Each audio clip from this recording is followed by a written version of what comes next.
Welcome to the Circle Sessions featuring the Circle of Experts. Each week, one of the Circle of Experts joins me to talk about critical aspects of growing your podcast.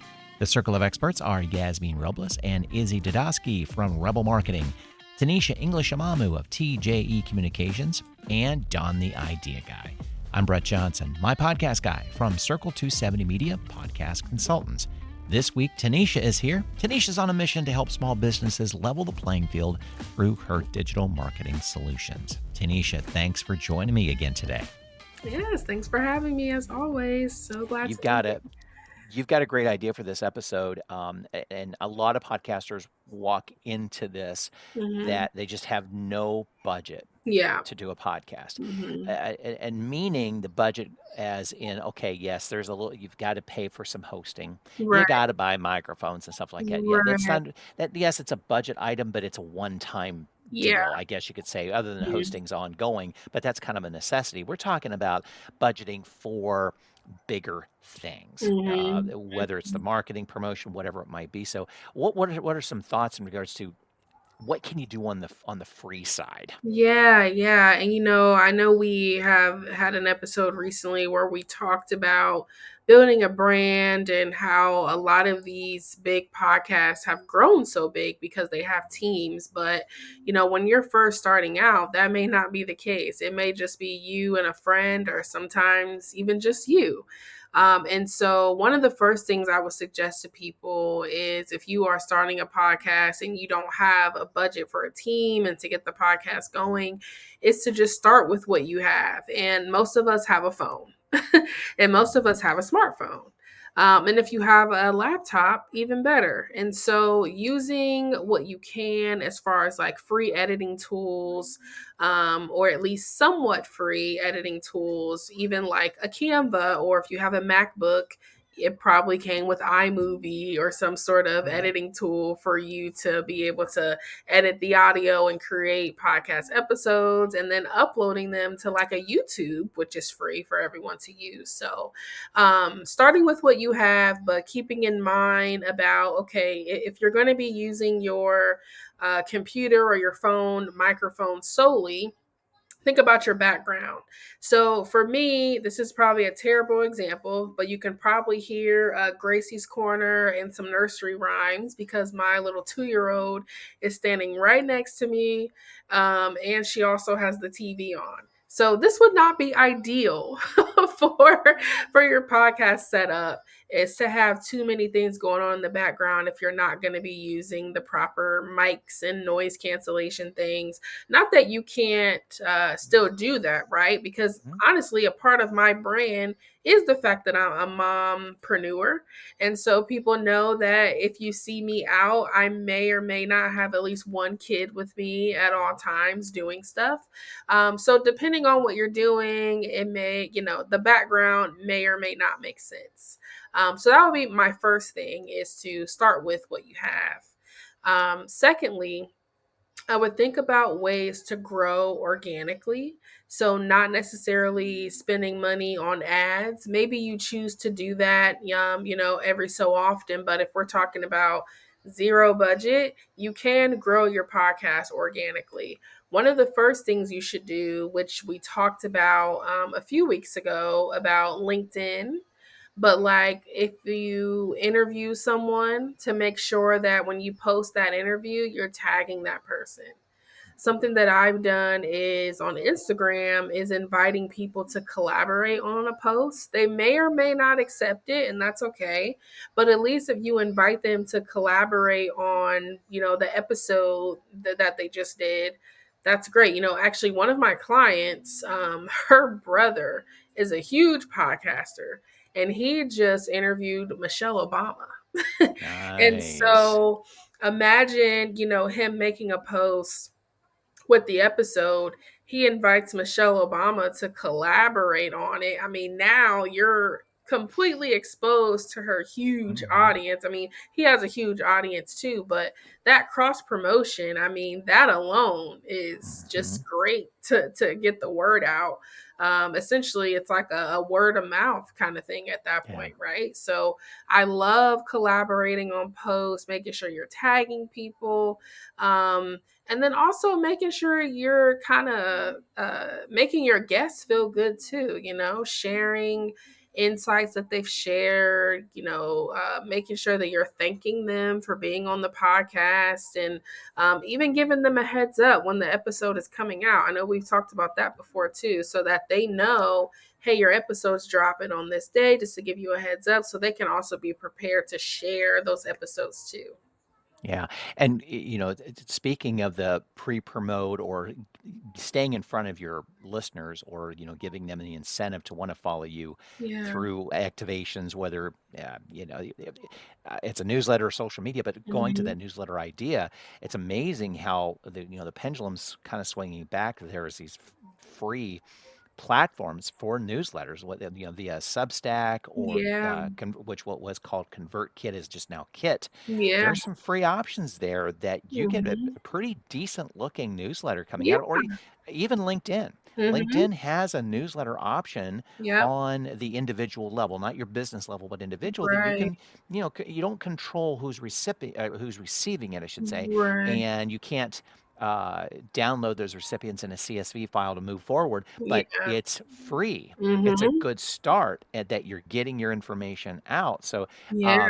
amazing that there's some good stuff that's low cost that Right. gives you the opportunity to talk to your people. Right, right. And I mean, even thinking about some things that we've talked about before, using the opportunity to allow people to expand on a particular topic Hmm. on the podcast, on social media, will help just to kind of amplify the episode and get people talking.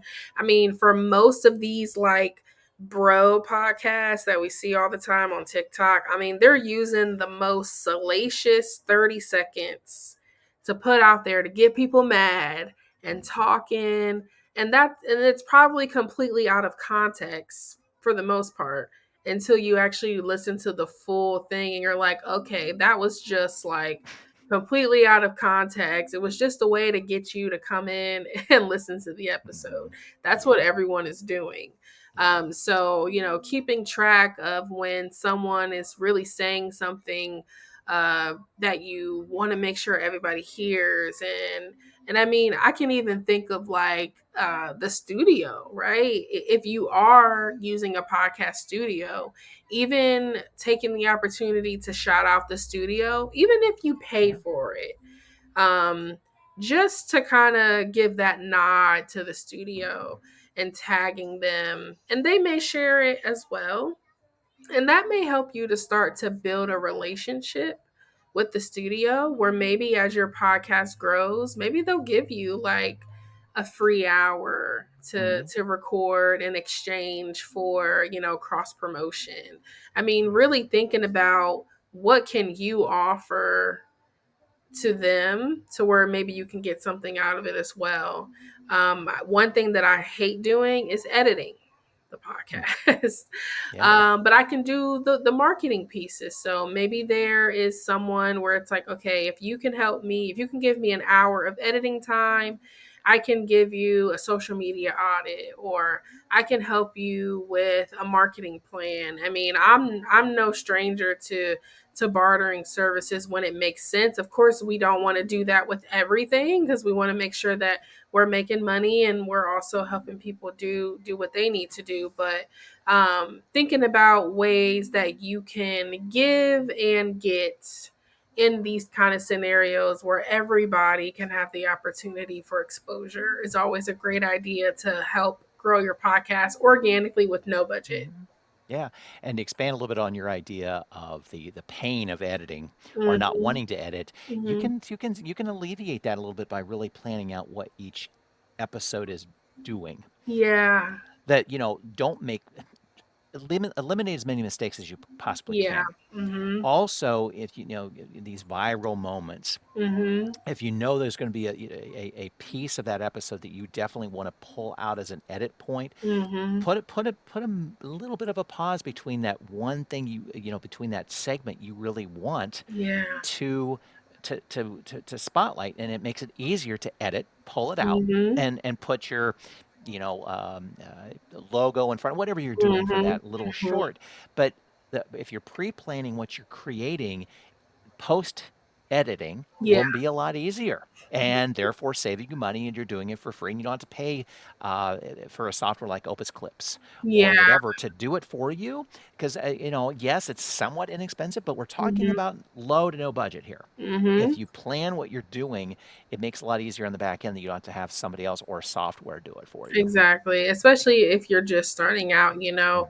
I think even for me with the Black Woman in Biz podcast, my goal was to do it on myself initially, get everything all packaged up, and then use that along with the things that I'm doing outside of the podcast to Hmm. show a potential sponsor the benefits of, sponsoring the overall brand, which helps to sponsor the podcast. So, Yeah. you kind of DIYing things may only be temporary, as you look into resources or funding. Going back to the last episode that we talked about, building a brand, and you talked about bands, and obviously a t-shirt of a band is not the music, but you still buy No. the t-shirt because Hmm. it has your favorite band's like name on it or album cover or something like that. And a lot of the podcasts that I listen to do offer some sort of merch, where it helps to kind of fund the podcast. And there are ways that you can set up these online stores where Yeah. things are like made to order. So you don't have to order like Right. 1,000 t-shirts. It can kind of just be as someone orders, it gets made and shipped to them through a third party. So just thinking about ways that you can kind of get some money flowing into the podcast. Hmm. I think another thing too that has helped me with saving time and money is trying to record as many episodes at a time. So if you are going to book a studio for a couple hours, really making sure that you can record as many episodes while you're Hmm. there as possible. So if it's, you're there for 2 hours, and you're going to try to interview at least 2 to 3 people within that time. I mean, that's going to save you a lot of money on studio time as Right. well. And then another thing to think about is leveraging some free communities like Facebook groups or Reddit threads, or even LinkedIn groups. There's a lot of LinkedIn groups for podcasting, but getting strategic about the groups that you're in. Mhm. Yeah. So if you have a podcast about, I'm thinking of like farming and gardening lately because I've been doing, trying to get my green thumb together. But I'm in a couple farmer and gardener Facebook groups, and most of the people are posting in the group about, hey, I found this, thing in my garden, or hey, Mhm. can you help me identify this herb? But I don't see a lot of people posting resources for those gardeners or farmers. So if that is what your podcast talks about, maybe, if you're talking about farming, be in a Facebook group for farmers and Mhm. share your podcast episode. If your podcast is about, dogs and cats, be in some dog and cat, Facebook groups. So not necessarily being only in groups that are for podcasters, but actually joining groups that are for your podcast topics to Mhm. share those episodes out and kind of build community that way. Yeah. Yeah, typically with a podcaster group, it's kind of a no-no to promote your own episodes within those groups. It's more of a Mm, like a dog or a gardening group. It's a support group, so they really don't wanna hear that. But to your point of yeah, what a great opportunity to, if you have a podcast and you're part of these groups, well, get a hold of the admin of the group and interview them. Why'd they start this group? All of yeah, a sudden, it's a simple, or the main 3 or 4 people that really run that group, interview them on your podcast. I right. mean, talk about great promotion Yeah, that they probably have never been asked to exactly. talk about, "Why did you start this?" Yeah. What's the future for it? All these little things, and all of a sudden, you're gonna get promoted within this group And I because was you gonna say that, talked to right? the I mean, of creators. course, they're gonna Yeah, promote it because the yeah. admins are in the episode. Exactly, exactly, and they will probably lead you to other admins of other Facebook groups about Exactly. dogs or Mhm. gardening, I should say. I know it's happening within. I work with an attorney who does a variety of different short podcasts, Mhm. and come to find out, again, I don't follow all this stuff, but I didn't realize there are Mhm. Facebook groups dedicated to certain court cases. Oh, Kind of a true crime feel to okay, it, that okay. sort of thing. So when, a court case is coming up and we're maybe doing an episode or so of like a famous case or something, Mhm. there are Facebook groups around these cases, Wow. and it's that. But what's weird is the admin of the group they probably know more about the cases than the attorneys do to a certain degree because they're just Mm. like a true crime podcast. Right. They are in it Yep. 150%. Mhm. And those are great people to interview as well too. So Oh, it's yeah. just that really looking at those groups differently Right. as resources that then all of a sudden they're turning around and promoting, hey, I was a part of this podcast talking Mhm. about my Facebook group or whatever it might be. So, Yeah. and it serves two purposes as well. You're serving the purpose of creating content for your podcast. Mhm. So Exactly. it's a win on both ways. So yeah, Yeah. it's and all those the ask the worst thing that can happen is the ask is no, I'm not going to. Yeah. That's the only thing that can Mhm. happen. Mhm. It probably will be the other way. It'll be a Oh, yes. yeah. Most Be likely. prepared, do a good episode, do a good interview, Mhm. and you're golden. You're Yeah. the go-to podcaster all of a sudden, Right. that they can reference too. So Mhm.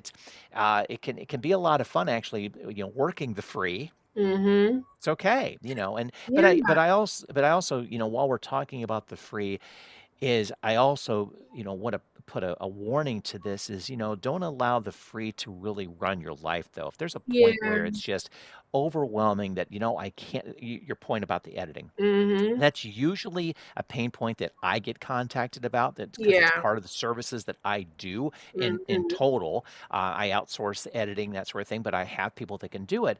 It's just because all of a sudden they realize I can't do this anymore. I'm spending way too much time on it. I Yeah. don't like doing it. Yeah. I need help, and they realize I do want to continue podcasting, that I can't. I've got to pay somebody to do this. I Mhm. have to. So, so really think about it. Don't allow these little, the dollar pain points to stop you from continuing on, Mhm. honestly. Because if you've got something Yeah. good going on, save some money in other realms, but Yep. get it off your plate because it does be you can only have X amount of hours per day per week to dedicate to a podcast, to anything. Yeah. And if you're spending way too much time on, if it's a 20-minute podcast and you're spending 3 hours editing, no. You know, No, no, no, no, I'm no, no. glad that you said that because something that I like to do when I'm even right now, which I might have mentioned this before, I track my time on everything that I'm doing. And Yeah. so if I'm spending, 3 hours editing, and if I charge clients a certain amount of, Right. whatever an hour, I just lost that much money Mm-hmm. because I'm spending my time doing this other thing that is not my thing. Right. And so instead, I could have been making that money to then invest in a person where that's their thing and they're going to do it and they're actually going to do it right the first time, Yeah. because that's what they do. And so Yeah. I definitely would encourage people to track their time. A free tool that I use is Toggl, Toggl. It's a free tool. And I'm all about doing things free until you can't anymore, or Yeah. using tools that are free Sure. until you can't anymore. And I've been using Toggl for free probably for like at least, definitely close to 10 years. and Mm. it's fine. It does its job. It tracks the time. But I'm able to pull reports on different things that I'm doing and seeing like, okay, I'm spending a lot of time on this thing. Could I actually invest into it and put some money behind it so that one, it's off my plate and it gets done right and packaged up and back to me so then I can do what I need to do with it. So I Yeah. definitely encourage people to track their time and seeing what's worth it, If you're able to come up with all these ideas and execute them on top of doing outreach to potential guests and getting everybody scheduled. Like if you're able to do all that on your own and it's not taking you a ton of time, then hey, have at it. Yeah. But if you really look at that and see like, wow, I'm spending a lot of time doing this. And it's not that, you don't want to actually do the podcast itself, but it may be just the other pieces that go along with it that you need to outsource. I definitely encourage you to look at that and do what is best for you as a business owner, and making sure that we're, spending our time where it needs to be. Because Right, this can be exactly. a lot.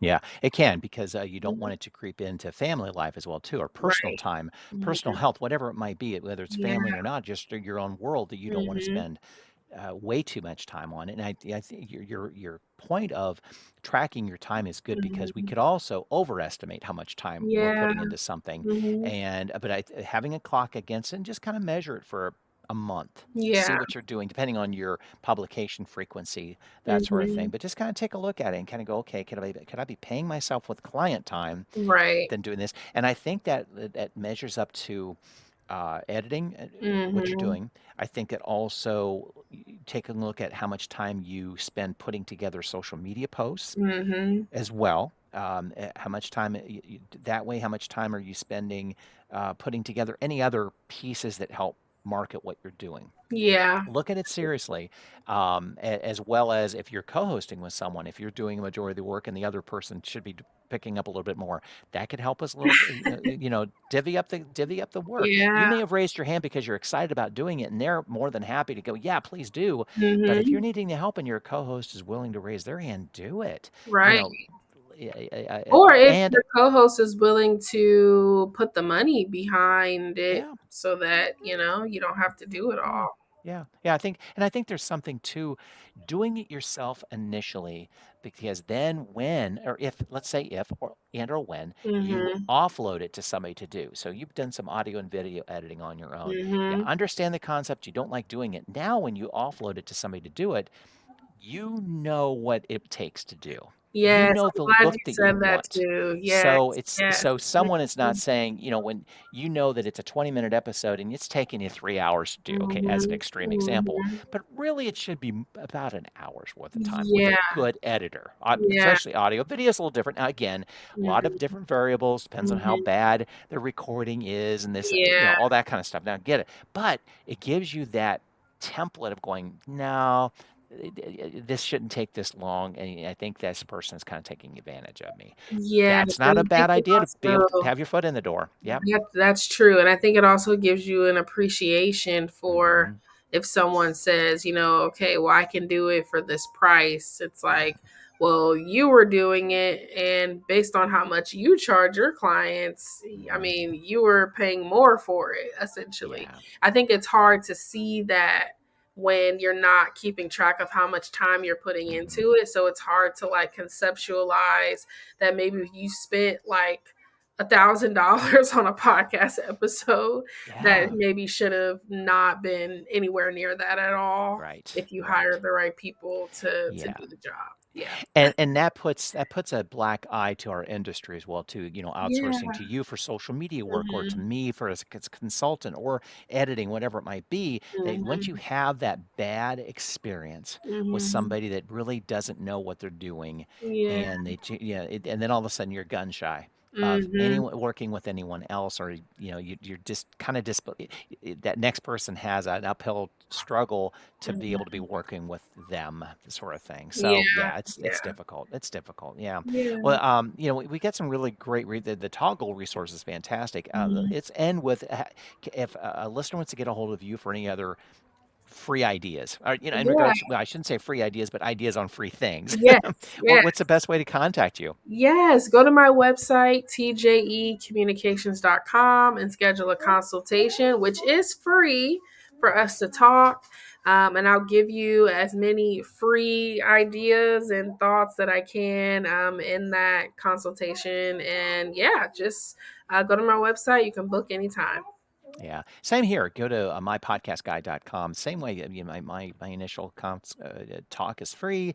Free ideas as well too. I mean, that's how I started as well too to build my Mhm. business. I had to find as Mhm. many free things as I could too, Yeah. and still use those free items because they're Yep. good.